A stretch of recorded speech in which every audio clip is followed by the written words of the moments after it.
সুপ্রিয় দর্শক, আসসালামু আলাইকুম। মেহেরস ব্লগ থেকে সুস্বাগতম।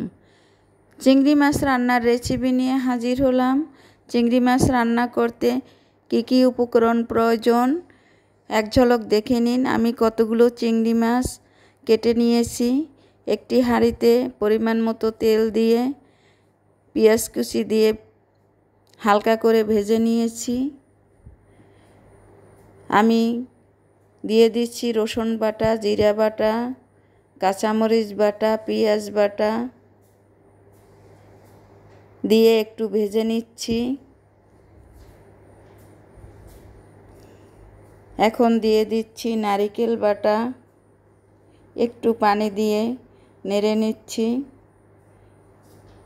দিয়ে দিচ্ছি ধনিয়ার গুঁড়া, হলুদের গুঁড়া দিয়ে নেড়ে নিচ্ছি।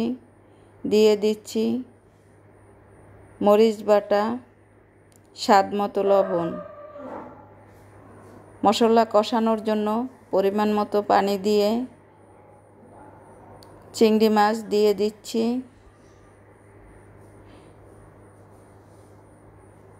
আমি চিংড়ি মাছ দিয়ে এখন মশলার সাথে চিংড়ি মাছ ভালোভাবে কষিয়ে নিব। মাছগুলো উল্টে পাল্টে দিচ্ছি।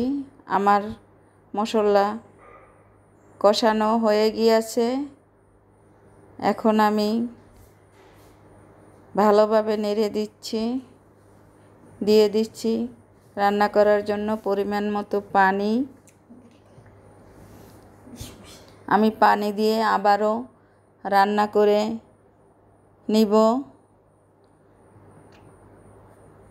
আমার চিংড়ি মাছ রান্না হয়ে গিয়েছে। কি দারুণ রান্না হয়েছে। আমার দারুণ দারুণ রান্না পেতে আমাকে লাইক, কমেন্ট, সাবস্ক্রাইব করবেন। ধন্যবাদ সবাইকে।